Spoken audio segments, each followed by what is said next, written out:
హరి ఓం everyone.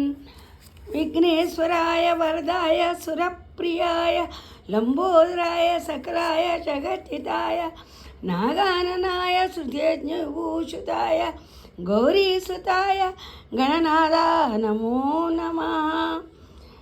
ఇది real story, సాయిబాబాది. First story పెట్టాను, 11 మందే చూశారు.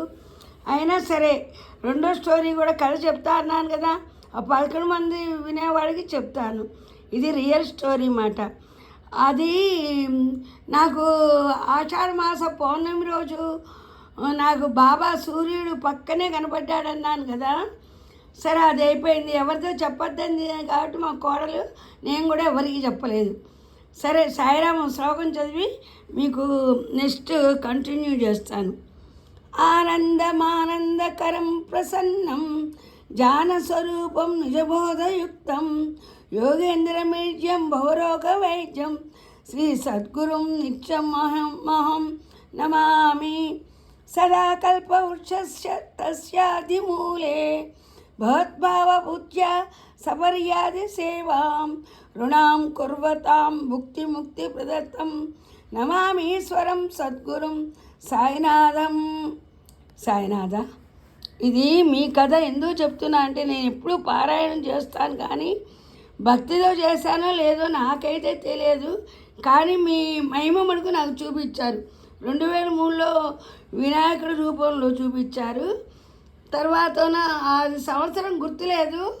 ఆషాఢ పౌర్ణమి రోజు పగలు మీ మహిమ చూపించారు. ఆకాశంలో మీ రూపు ఫేస్ మొత్తం చూపించారు. పాదాల మటుకు నాకు దర్శనం కాలేదు, ఫేస్ వరకే.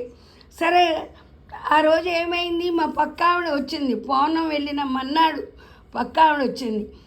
ఆవిడ ప్రదర్శన నిదర్శనం అన్నమాట. ఎందుకంటే ఆవిడకి కూడా బాబా కనపడ్డాడు. ఎలా కనపడ్డాడు?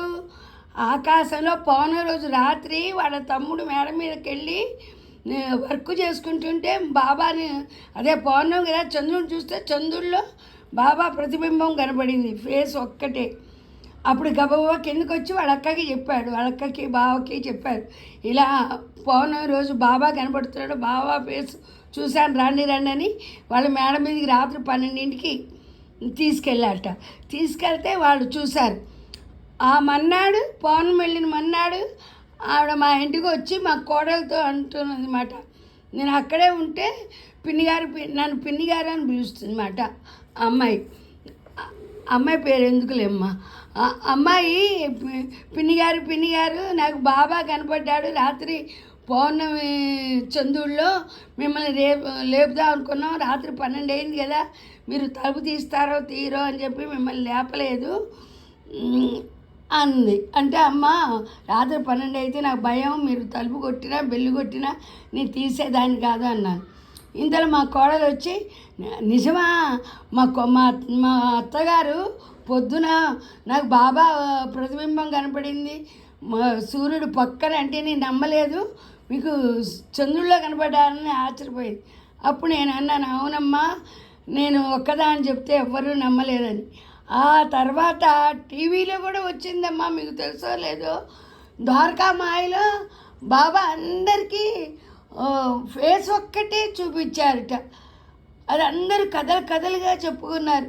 నాకు నిజంగా నా అనుభవం జరిగింది. ఇది బాబా పుస్తకం పారాయణం చేస్తూ చెప్తున్నాను. బాబా ఎప్పుడు మీ కృప మా మీద ఉండాలి. ఉంటా బాబా, అందరిలో మీరున్నారు, మీలో అందరూ ఉన్నారు. సాయిరామ ప్రమాస్తూ ఉంటాము. శ్రీదేవి.